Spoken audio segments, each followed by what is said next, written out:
Thank you for having me. So like she said, my talk is mainly I'm going to show you the process of how we've done this.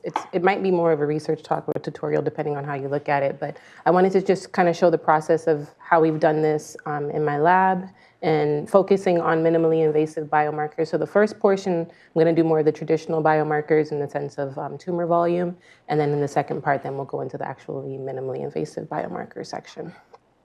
All right, so let's get started. So part one. All right, so predictive models in mathematical oncology, we know that the aim is usually to simulate tumor growth and treatment response using mechanistic or data-driven frameworks. And that can be with ordinary differential equations. It can also be with PDEs, machine learning, statistical models, et cetera. But we can see over time from when they were first brought up with traditional mathematical models, mathematical oncology models particularly, we might have started on the left-hand side where we're looking more at like either exponential, Gompertzian, logistic type of growth.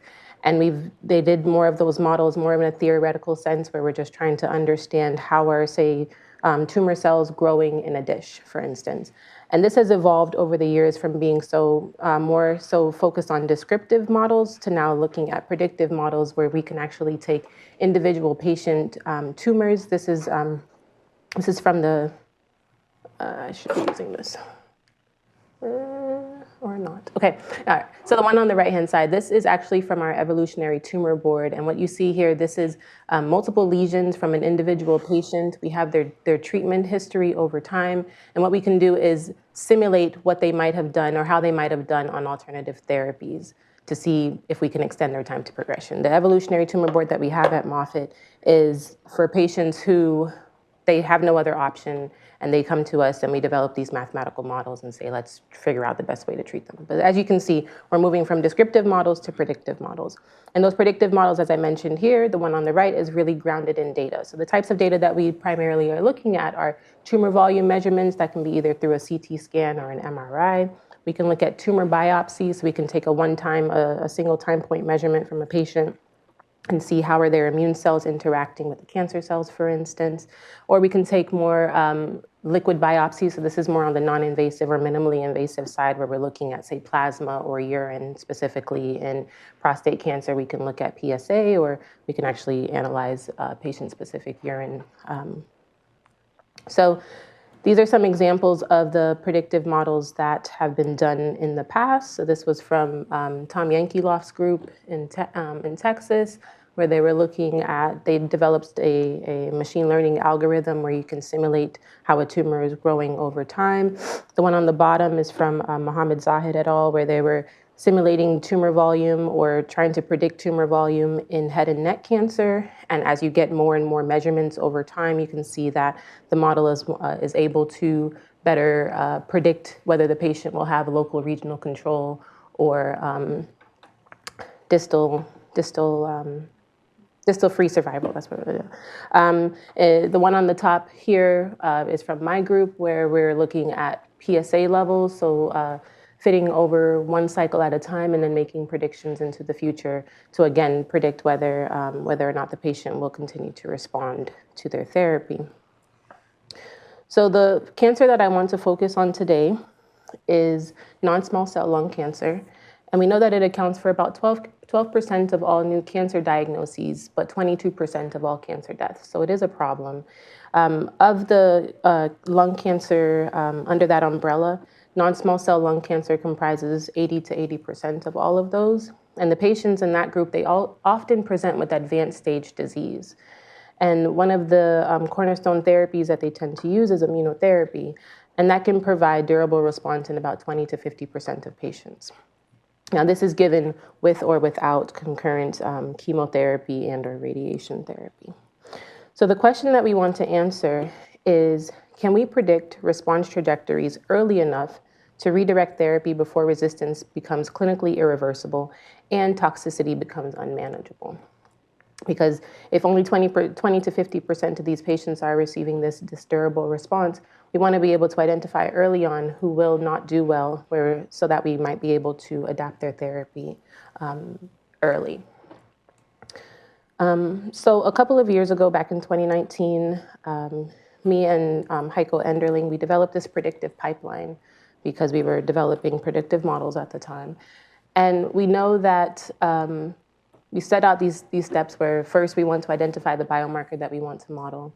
The second thing that we want to do is to develop this mechanistic model of the biomarker. And then, of course, we want to calibrate and validate the model. So that is, we're using existing data, so we might partition off part of the data into a training set and calibrate the model on that, and then test it or validate it with our testing set.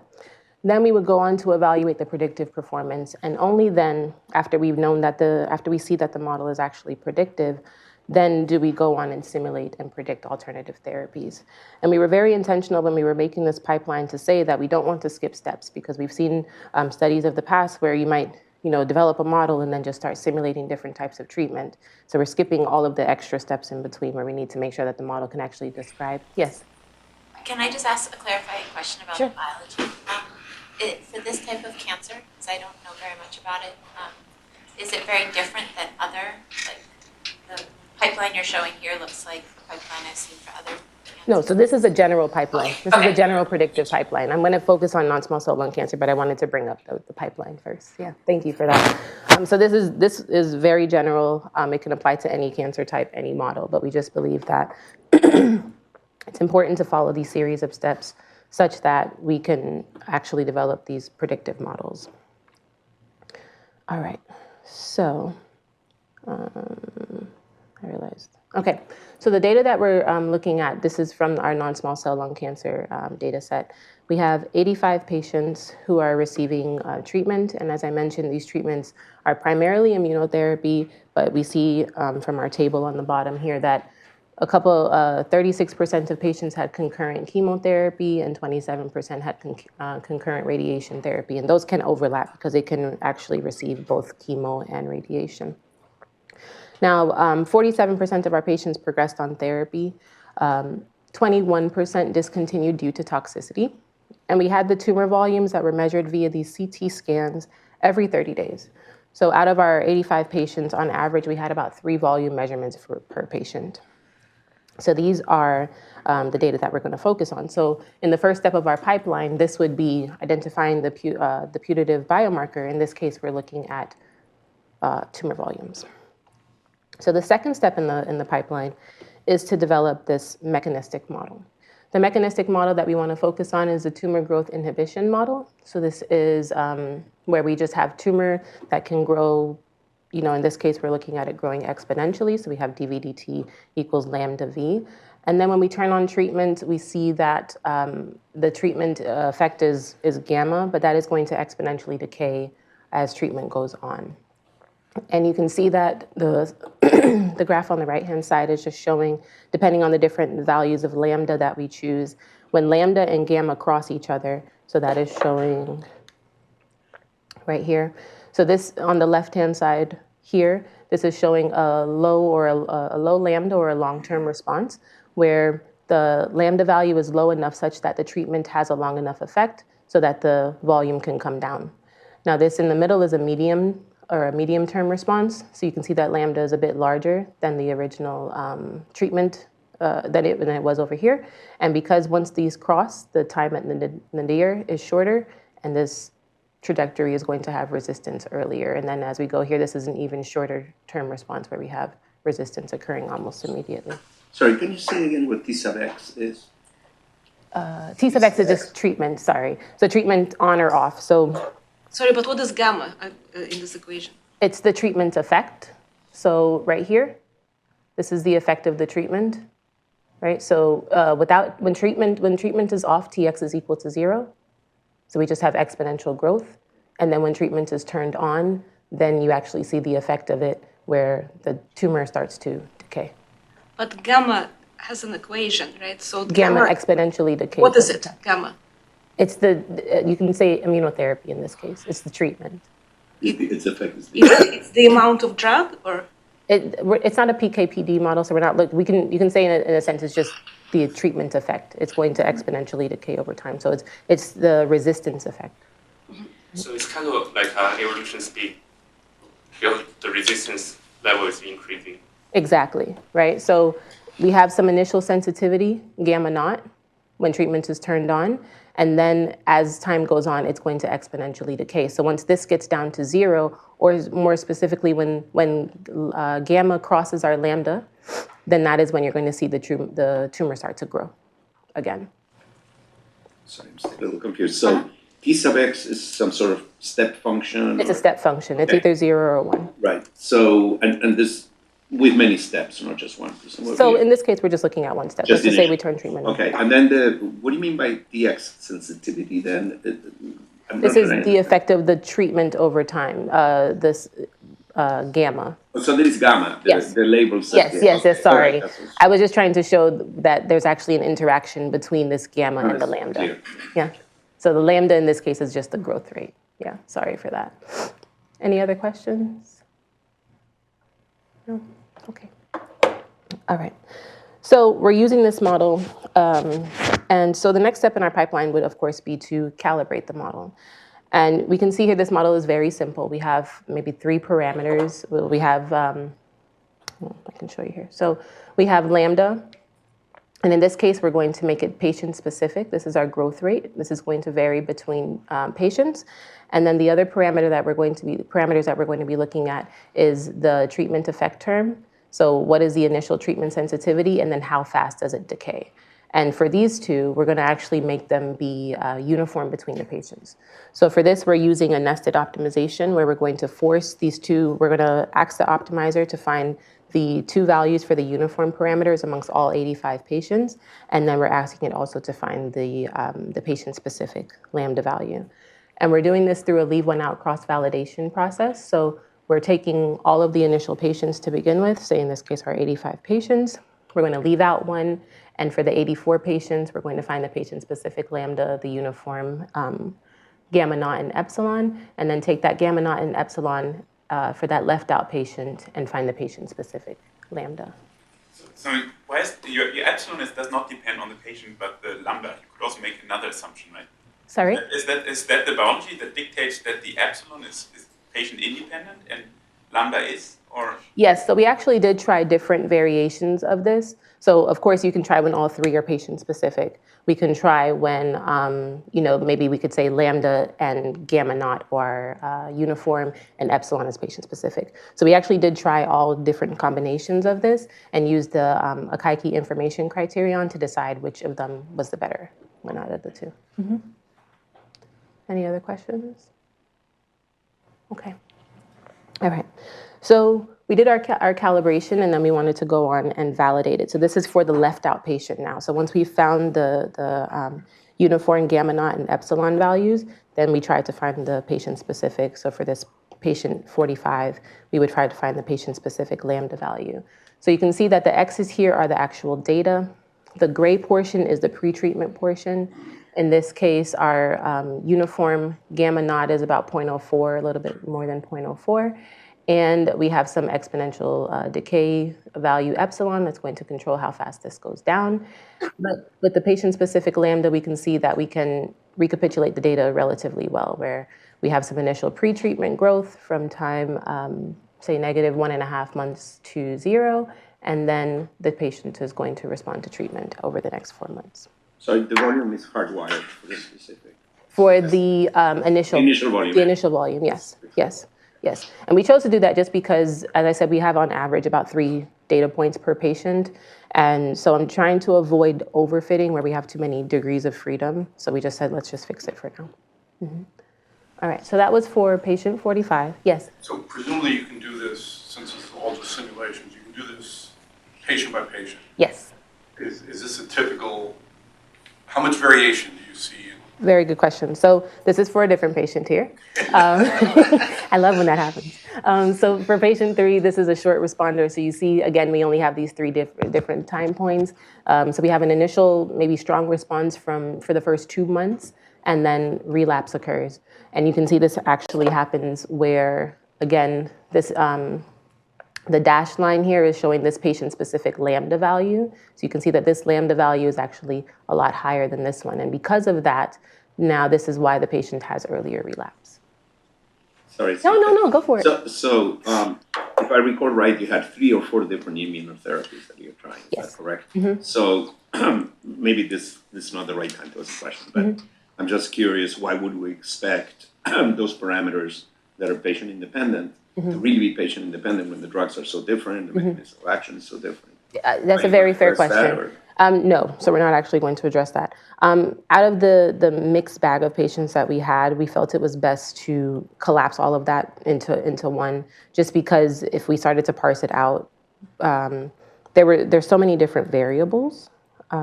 So I'll bring it back here. So we can look at the different immunotherapy regimens where they're 14 days, 21 days, 28 days, or the different types of treatment that they receive, whether it's Pembro or nivolumab, and others. So there were just so many degrees of freedom and so few data points, we just tried to reduce the degrees of freedom as much as we could. That's a very valid question.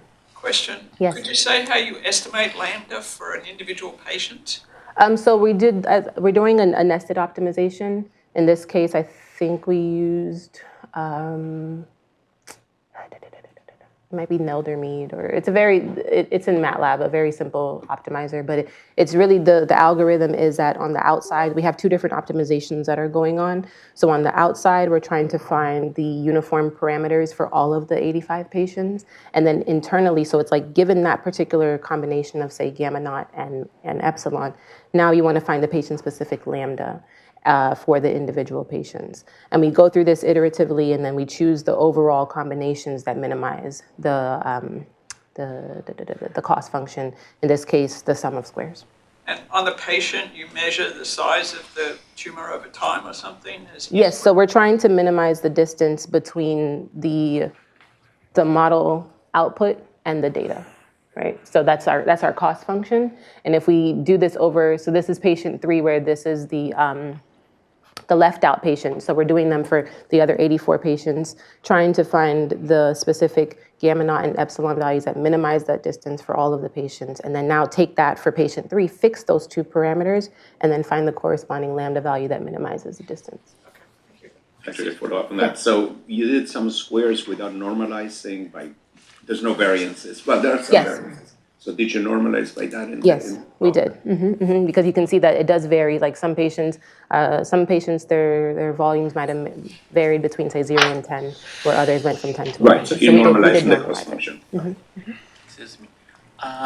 Since we don't have much data and we have maybe 3 or 4 data points here, how can we know that that structure, that mathematical form, was the best that we chose for these data? Because I can see that there are many other lines that can fit these 3 points. How can we know that this structure is the best that is going to fit our data? That's a very valid question. I don't think any of us really know that our model is the best model that we can have. So what we did was for this, we can fit it for, as you said, the question that we had in the back earlier is we could find different parameter combinations, right? And we might be able to get better fits. What we're interested in is, can the model just overall describe the data? So this is looking at all of the patients all together. And our goal here is this is the line y equals x in the gray dashed line. Our goal is to get the model output, the measured volume, to be as close as possible to the simulated volume. And if we do that, then we think that the model is good enough. But I agree that another model that's probably more complicated could do just as well, right? We could look at, in this case, we're looking at exponential growth. There's no reason why we couldn't look at logistic or Gompertzian growth, for instance, right?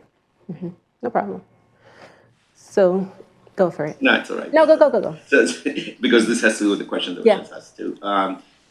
Any practical identifiability plots? Not in here. We did do identifiability analysis and found that I think we cannot estimate, I think lambda and there's 2 parameters I can't remember off the top of my head. It might be lambda and gamma naught. I wasn't thinking of structural identifiability. I was thinking of practical identifiability. Histograms, No, I don't have any here, but I don't remember. It's all right. Yeah. I'll ask you later. Yeah. Thank you. All right. So with our calibration, I'm going to move a little bit faster now because I realize it's 12:20. So with our calibration, we did notice that when we're looking at these patient-specific lambda values, that they do differ between the progressive and the responsive patients, where lambda seems to be significantly higher in the progressive patients. We wanted to use that when it came to making our predictions. And when it comes to the predictions, we have this pipeline that we developed, again, in this leave one out sense. So for this, we're taking our 85 patients, we're taking out that one patient, and we're going to train the model. So training the model is fitting over all of the data, determining the patient-specific lambda values. And this, what we're showing here, is a cumulative probability for our lambda. And what we're going to do with that is to sample now for all of the patients. Say we take from just their initial volume, we're going to sample from the CDF and have different prediction curves. So you can see here, if we sampled, say, 100 times, we would have different curves. And from here, we end up with a probability of resistance. And with this is, we're looking at the RECIST criteria. So in this case, resistance is called when the tumor volume increases by, or the sum of the longest diameters increases by 20% or more.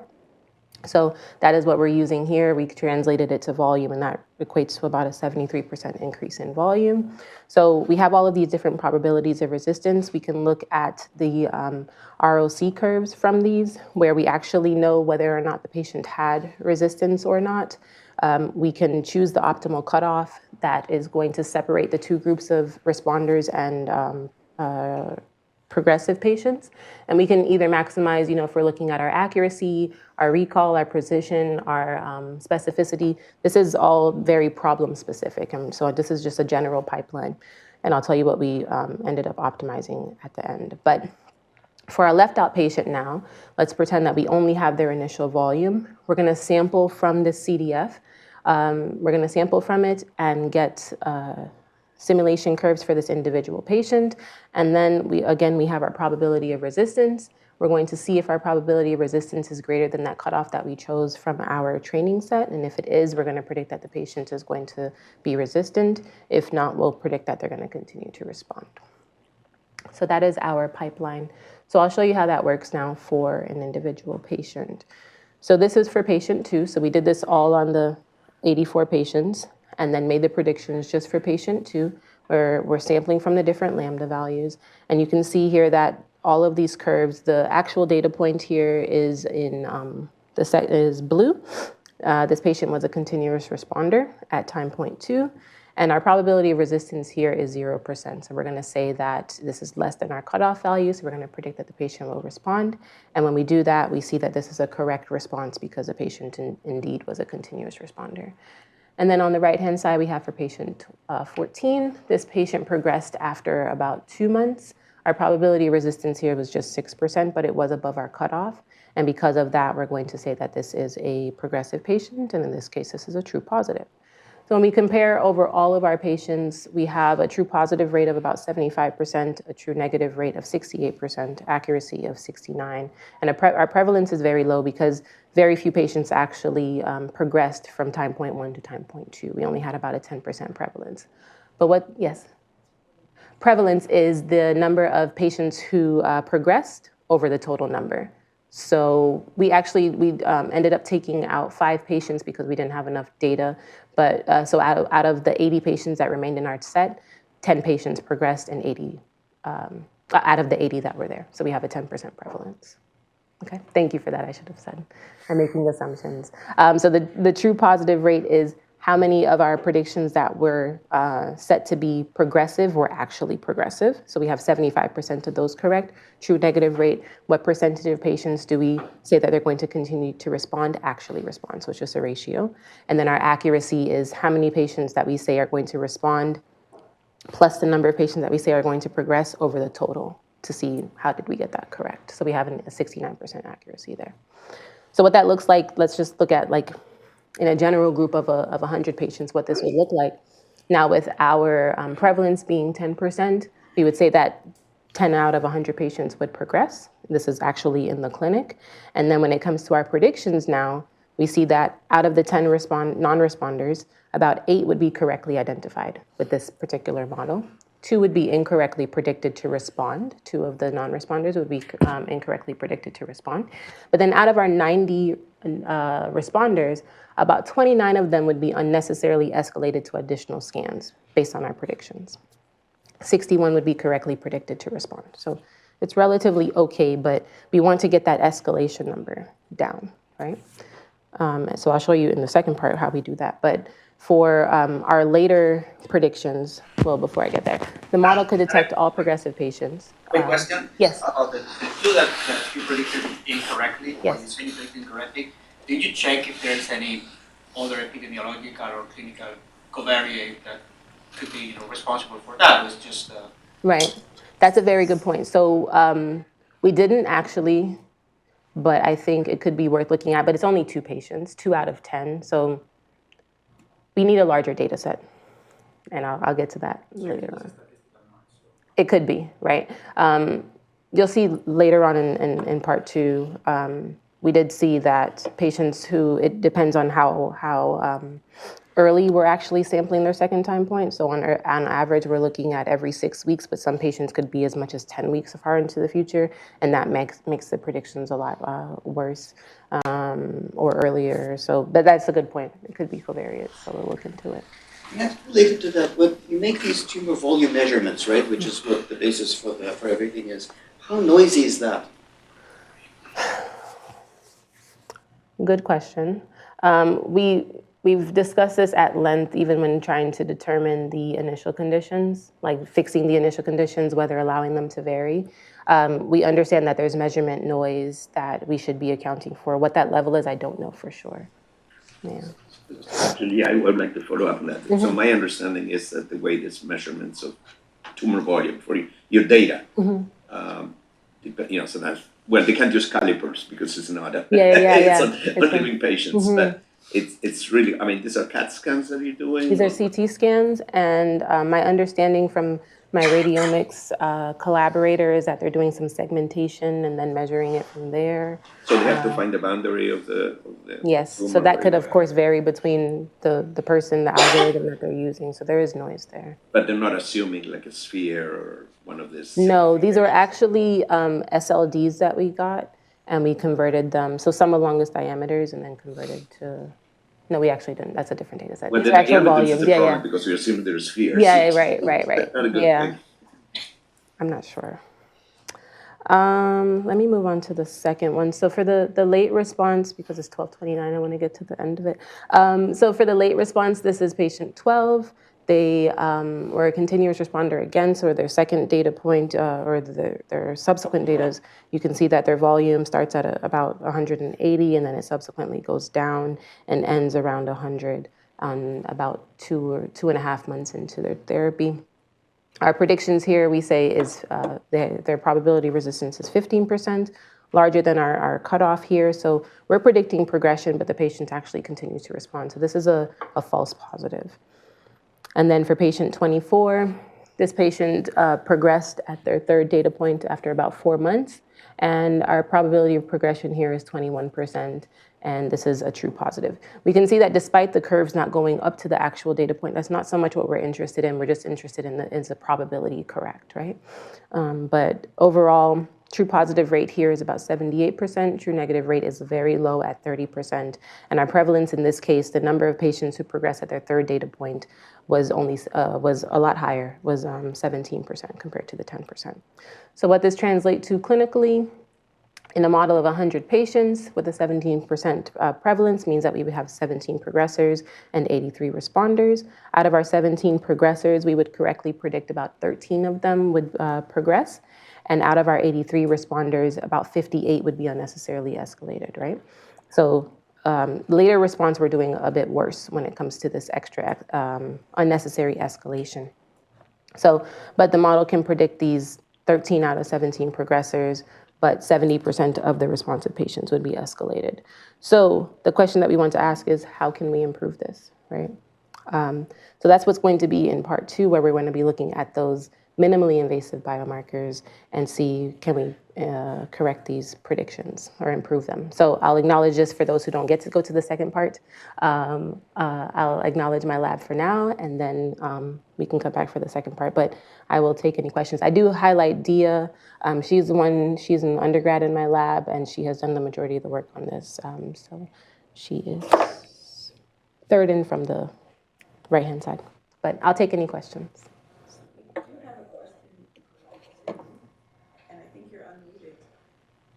Pardon? Sorry. Oh. Is it? Sorry, I couldn't hear. Hi, Renee. Thanks for the talk. I just have a basic question. I think I'm echoing. Sorry. So for each patient, you only come up with one curve, or do you come up with a set of curves using some settings? We have a set of curves. So this is, so for each patient, we're simulating or we're sampling from our cumulative probability for our lambda value. We're simulating, say, taking from there 100 times and looking at the proportion of curves or simulations that are predicting resistance. So that's 73% increase above the nadir in the volume. We're trying to see how many of them are predicting that.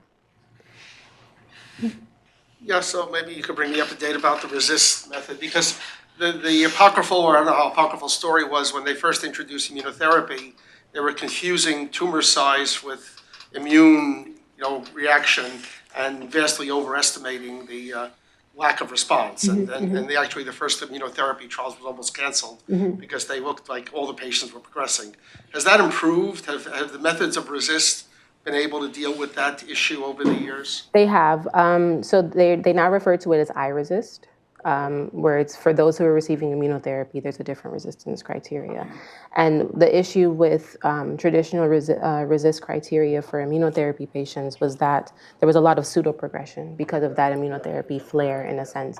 So now what they do is they wait for a confirmed. I think they call it IUPD. So immunotherapy unconfirmed progressive disease, and then ICPD, so confirmed. So it has to be confirmed at the second data point. How do they do that? How do they, Is there imaging, or is it Through after imaging. more time? Through After imaging. more time? Yes. Because the original thing was like 3 months, right? Right. So here we're just doing traditional RESIST, but rightfully so, in the way that it was done was actually through that confirmed, right? So you just mentioned in answer to another question, the bootstrapping that you did in order to compute this thing. So I sort of missed it when you said it in the originally. So this set of lambdas for each particular patient, you have a set of 100 lambdas. Yes. And how did you obtain those again? Those are from our training set. So those were from right here. Okay, So that's a patient specific, right? the patient-specific lambdas that we did from the leave one out. So for the 84 patients, we're finding the lambda values and then sampling from, we have that distribution curve here.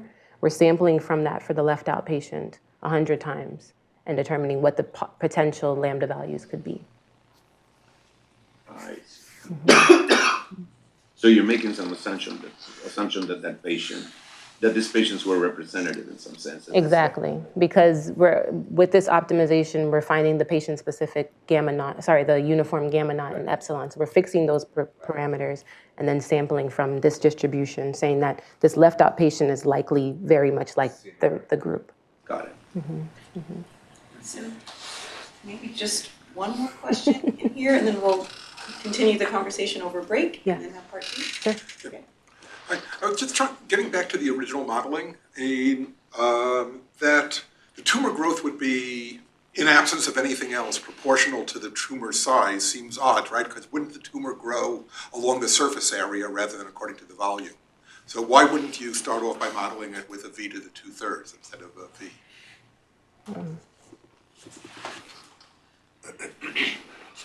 But ignore this if it's the wrong question. No, but Valid. Cells divide, right, but they have to go somewhere. But your cells only divide at the surface, that's your assertion. Well, yeah, but where do the new ones move? I presume that cells Just divide place and the other cells ones. die. and there's It just push. and there may be a necrotic core, right? So is that true that there's a lot more velocity near the edges? I mean, do people who know the biology? Well, there's also the question of necrotic cores in tumors, right? And there's no growth in there, so it's consistent with what you're saying. No, a lot of people do that. That's a standard. Cancer cell growth is really The 2/3. Yeah. Sounds like the perfect discussion for break. Let's do that. All right, thank you guys. Thank you, Renee.